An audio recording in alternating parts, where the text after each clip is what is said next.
Oke, kali ini Mimin akan membawakan alur cerita film terlaris tahun 2025 yang telah menyebabkan kekacauan di India. Judulnya Chava atau Anak Singa, yang dibintangi Vicky Kaushal dan Rasmika Mandana.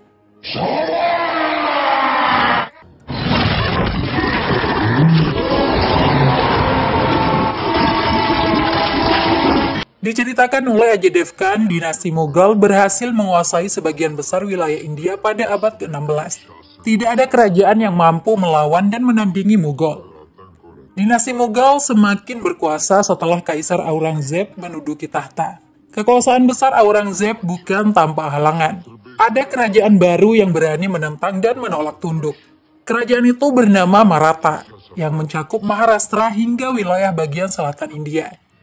Raja Maratha, Chhatrapati Shivaji Maharaj, sangat lantang menyuarakan pentingnya Swaraj atau pemerintahan sendiri alias otonomi. Berkali-kali Kaisar Aurangzeb melancarkan serangan untuk menaklukkan Maratha. Tapi Shivaji selalu berhasil menghalau serangan berkat strategi perangnya yang brilian. Suatu hari, Aurangzeb menerima laporan dari anak buahnya bahwa Shivaji telah meninggal karena sakit. Semua menteri Mughal sangat bersyukur. Kematian Shivaji sama artinya dengan kehancuran Maratha. Mimpi Aurangzeb untuk menguasai Maratha sudah di depan mata. Sebenarnya Aurangzeb sempat menangkap Shivaji dan menjadikannya tahanan politik. Tapi Shivaji berhasil melarikan diri. Sejak saat itu Aurangzeb selalu gagal menaklukkan dan menundukkan Shivaji. Kematian Shivaji tidak sepenuhnya membuat Aurangzeb senang. Aurangzeb pasti akan merindukan musuhnya yang paling tangguh itu. Hikmah dari kematian Shivaji, rakyat Maratha dengan sukarela mau membayar pajak. Mughal jadi dibuat semakin kaya raya. Kejutannya, pasukan Maratha tiba-tiba datang untuk menyerang Burhanpur yang merupakan wilayah terkaya Kekaisaran Mughal. Penanggung jawab wilayah, Jenderal Khan Zaman, kaget mendapat serangan mendadak itu. Pasukan Mughal bergegas menghadang ribuan penyerang di gerbang perbatasan. Tapi yang mereka hadang justru kuda-kuda tanpa penunggang. Pihak Mughal kecolongan. Pasukan Maratha yang dipimpin Sambhaji bebas menerobos masuk Burhanpur dari arah lain. Prajurit Mughal menutup jalan untuk menghentikan kuda-kuda para penyerang. Sambhaji justru melompati penghalang itu seorang diri bersama kudanya. Sambhaji tidak takut masuk dalam kepungan pasukan lawan. Keberanian Sambhaji bukanlah aksi nekat. Dia begitu percaya diri menghunuskan pedang membunuh lawan-lawannya. Kehebatan Sambhaji tidak lepas dari didikan ayahnya, Shivaji. Ya, Sambhaji adalah putra sulung Shivaji. Pasukan Maratha yang ada di belakang ikut maju bertempur bersama sang putra mahkota. Para prajurit Mughal dibuat keteteran. Selain kurang siap, pihak Mughal kalah dalam segi kemampuan bertarung individu.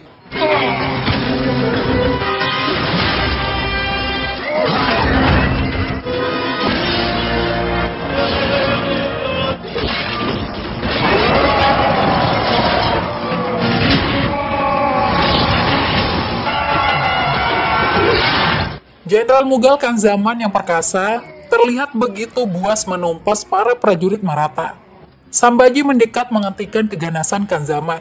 Tanpa disadari, Sambhaji masuk jebakan dan jatuh ke ruang bawah tanah. Di ruangan itu, seekor singa sudah menunggu untuk mencabik-cabik tubuh Sambhaji. Untungnya Sambhaji pria kuat. Dia berhasil mematahkan rahang singa dengan tangan kosong.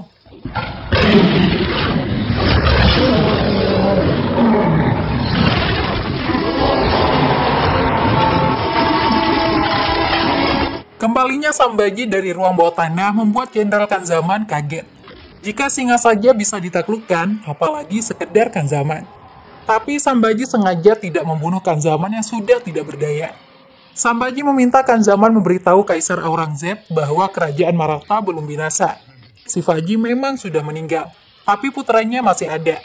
Sambhaji yang menyebut dirinya Chava atau anak singa mengancam akan menghancurkan Mughal jika masih berani ingin menguasai Maratha.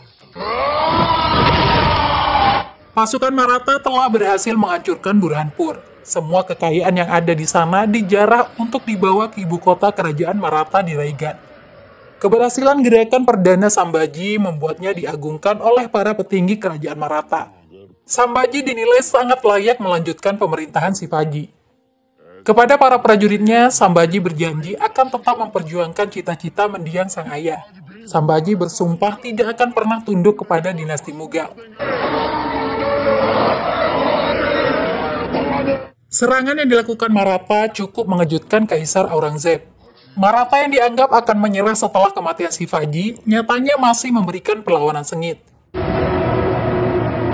Sementara itu, para prajurit Maratha sudah kembali ke kerajaan membawa kemenangan berharga. Mereka disambut oleh istri masing-masing dengan penuh sukacita.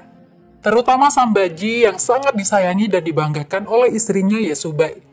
Sosok Yesubai merupakan wanita tegar tanpa drama. Dia tidak pernah cengeng ataupun sok manja. Yesubai yang sangat mengenal suaminya luar dan dalam, selalu menjadi pendukung setia dalam kondisi apapun. Yesubai juga mendukung penuh suaminya menjadi Raja Maratha untuk meneruskan perjuangan sang ayah. Tiba saatnya Sambhaji dinobatkan sebagai Raja baru Maratha. Prosesi itu berjalan lancar. Maratha telah memiliki penerus Chhatrapati Shivaji Maharaj yang sangat mumpuni. Dialah Chhatrapati Sambhaji Maharaj. Kelebihan Sambhaji tidak hanya berani dan hebat dalam bertarung, tapi juga baik dan akrab dengan jajarannya. Misalnya dengan Hambirao Mohite yang merupakan jenderal perang terkuat Maratha. Sambhaji juga dekat dengan penyair Maratha, Chando Gamatia Kavi Kalas. Setelah Sambhaji resmi menjadi raja, kakak iparnya, Ganoji dan Kanhoji mengajukan permintaan. Mereka ingin diberikan wilayah Girkan untuk menjalankan pemerintahan sendiri. Yesubai sendiri tidak suka dengan permintaan kedua saudara laki-lakinya itu. Yesubai khawatir rakyat Maratha akan terpecah belah. Ganoji tetap ngotot agar diberikan keistimewaan mengelola pemerintahan sendiri. Hal itu juga sudah dijanjikan oleh mantan Raja Shivaji. Jika tidak dilaksanakan, sama artinya Shivaji berbohong.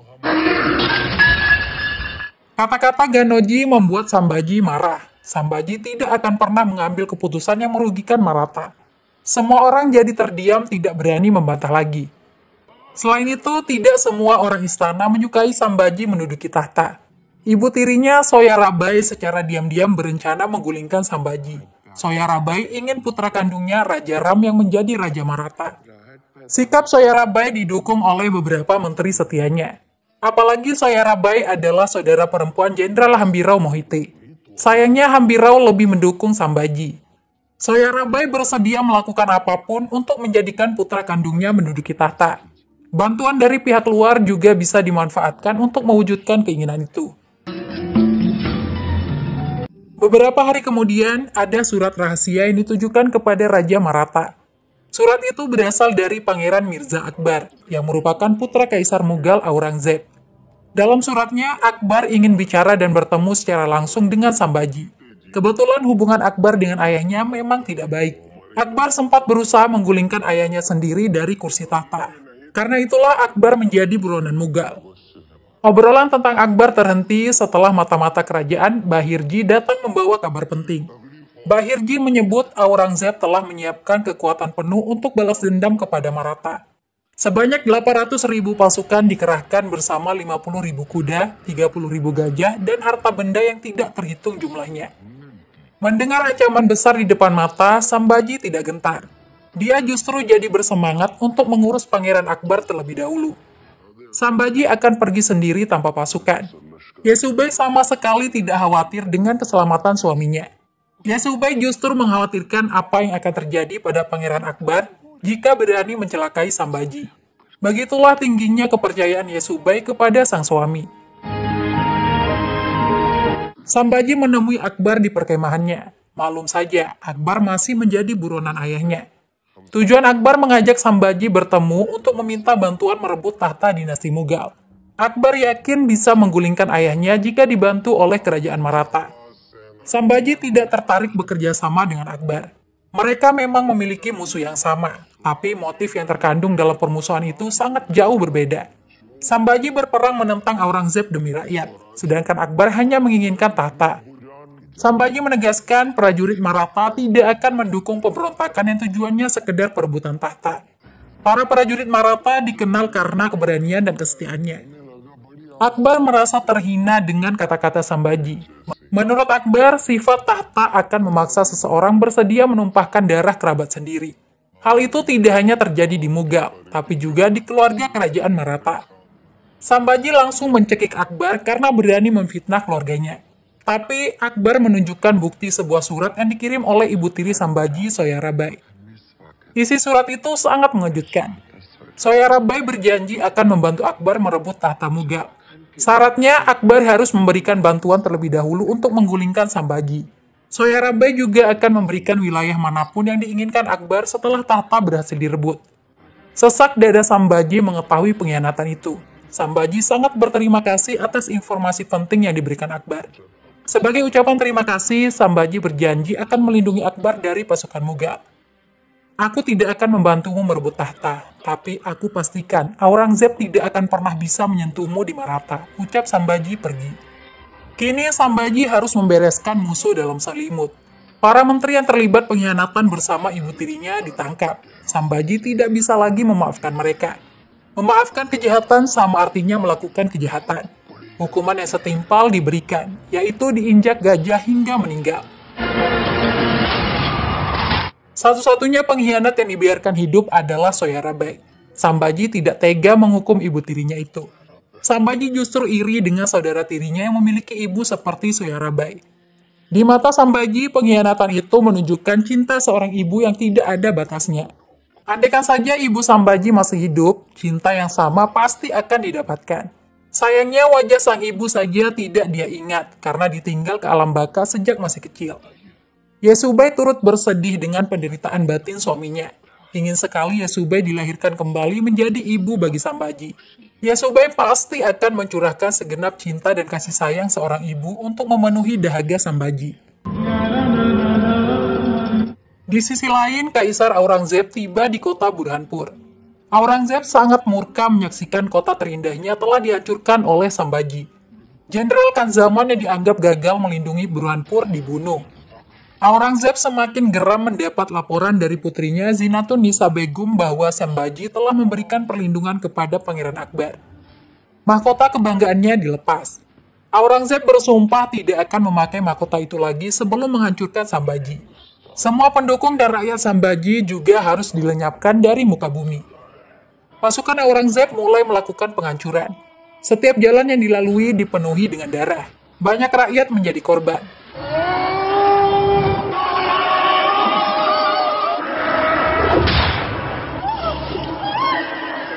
Aurangzeb yakin bisa menaklukkan Maratha dengan 800.000 pasukannya. Apalagi jumlah pasukan Maratha hanya 25.000 orang, yang setara dengan juru masak pasukan Mughal. Sambhaji bersama para petinggi kerajaan Maratha tidak tinggal diam dengan serangan membabi buta Aurangzeb. Sambhaji menyadari tidak akan mampu menghadapi Mughal dalam perang terbuka. Satu-satunya solusi adalah berperang menggunakan strategi tingkat tinggi yang tidak akan bisa dibaca pihak lawan. Langkah pertama, prajurit Maratha menyerang pasukan Mughal yang ada di hutan Konkan. Serangan tiba-tiba itu membuat pasukan Mughal tidak siap dan terbantai. Begitu pula dengan pasukan Mughal yang ada di kawasan pertanian Satra. Mereka diserang tanpa bisa memberikan perlawanan.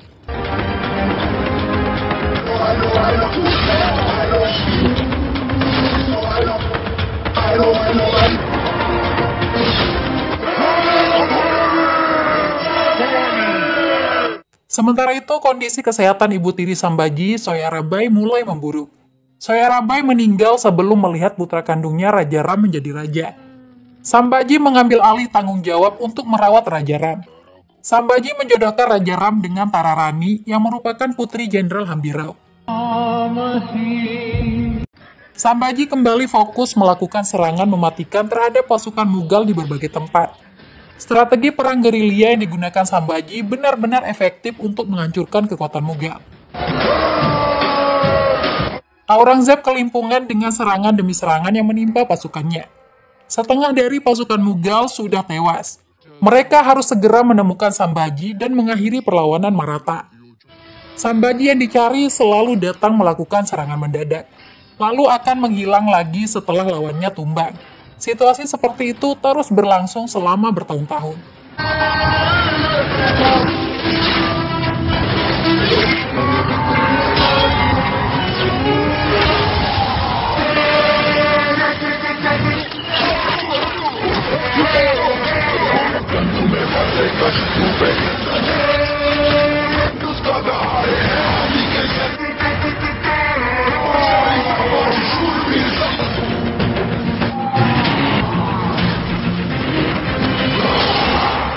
Aurangzeb bingung harus berbuat apa. Alih-alih menemukan Sambhaji, pasukan Mughal hanya bisa mendeteksi keberadaan Pangeran Akbar. Parahnya, Akbar juga tidak bisa dibunuh karena dilindungi oleh para prajurit pilihan Maratha. Kabar baik diterima Aurangzeb dari Zinatunnisa. Tidak lama lagi mereka akan bisa menangkap Sambhaji. Ada orang dekat Sambhaji yang bisa diajak bekerja sama. Kabar buruk justru diterima Sambhaji. Jenderal Angkatan Darat Hambirao telah meninggal akibat berperang melawan pasukan Mughal. Jiwa Sambhaji terguncang dengan kabar itu. Selama ini Hambirao bukan sekedar jenderal, tapi juga seperti ayah bagi Sambhaji. Di tengah suasana berduka, Sambhaji juga mendapat laporan tentang beberapa kepala daerah telah tergoda menjadi pengkhianat. Sambhaji berinisiatif mengadakan pertemuan untuk meneguhkan persatuan mereka. Sambhaji juga berencana melakukan serangan secara langsung ke tempat Aurangzeb. Adik tirinya Raja Ram ingin ikut dalam pertempuran itu, tapi Sambhaji tidak setuju. Raja Ram ditugaskan mengurus kerajaan. Pertemuan dengan para kepala daerah diadakan di Sanggameshwar. Sambhaji memberikan motivasi untuk tetap menjaga persatuan. Semua orang dipacu agar tidak tunduk kepada musuh. Sambhaji mengobarkan semangat perlawanan. Mereka akan menyerang Aurangzeb besok malam.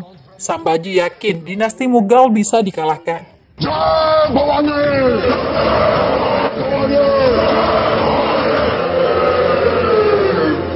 Sesuatu yang mengejutkan terjadi. Sekitar 5.000 pasukan Mughal bergerak ke Sanggameshwar untuk menyerang Sambhaji. Keberadaan Sambhaji diketahui karena pengkhianatan Ganoji dan Kanoji. Kedua saudara ipar Sambhaji itu berkhianat karena diiming-imingi harta dan kekuasaan yang tidak didapatkan dari Sambhaji.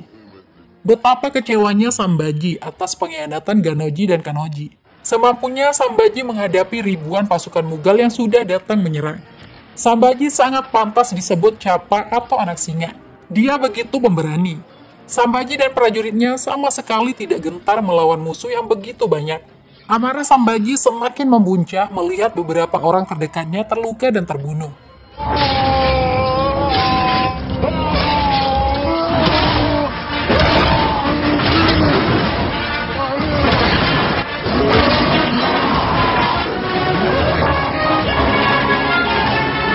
Pertempuran itu terjadi hingga pagi hari. Sambhaji terus mengamuk seperti binatang buas yang sedang mencengkram mangsanya. Sudah tidak terhitung jumlah lawan yang dia tumbangkan.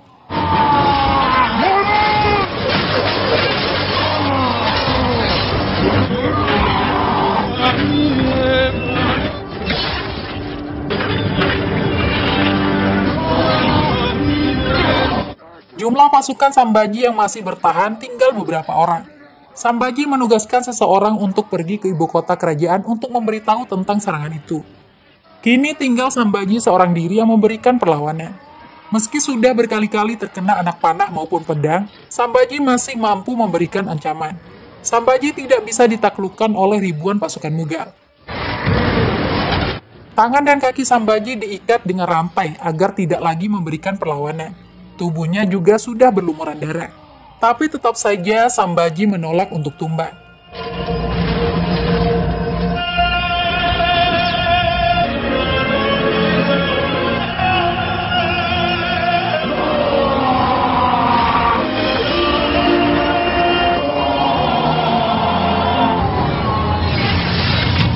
Sahabat Sambhaji, Candogamatya Kavikalas yang sempat pingsan terbangun memberikan pertolongan. Sayangnya tidak mungkin dua orang akan mampu mengalahkan ribuan pasukan Mughal. Luka yang dialami Sambhaji juga semakin parah. Sambhaji dan Candogamatya diseret paksa ke tempat perkemahan Aurangzeb. Mereka diikat di tiang.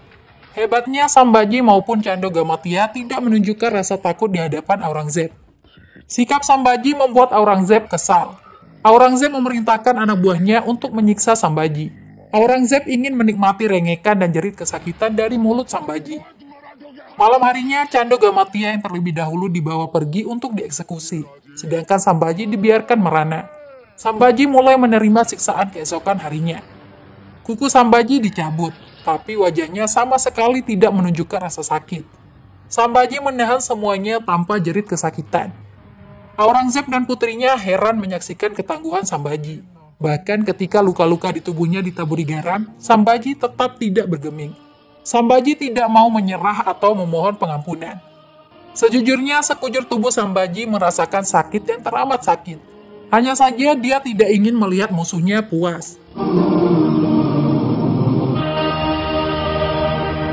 Penyiksaan yang dialami Sambhaji setiap hari bisa dirasakan oleh istrinya Yasubai yang ada di istana kerajaan. Yasubai galau dan merana membayangkan nasib suaminya. Sambhaji terus menerima siksaan. Kali ini kedua matanya ditusuk dengan besi panas. Luka itu membuat Sambhaji semakin lemah. Aurangzeb meminta Sambhaji menyerah. Jika bersedia menyerah dan patuh, Sambhaji akan diampuni. Tapi Sambhaji memberikan penolakan tegas. Aurangzeb yang ditawari balik untuk menyerah. Sambhaji tidak akan pernah tunduk sampai kapanpun.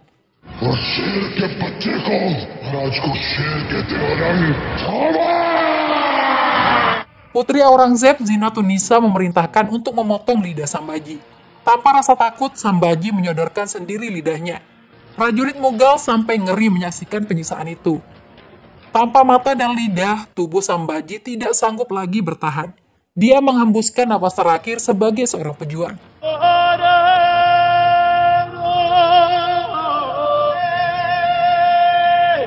Kabar wafatnya Sambhaji sampai ke istana Maratha. Yasubai hanya bisa bersedih menerima kenyataan itu. Tapi satu hal yang dipastikan, Yasubai akan meneruskan perjuangan dan cita-cita Sambhaji. Sementara bagi Aurangzeb, kematian Sambhaji sama sekali tidak membuatnya bahagia.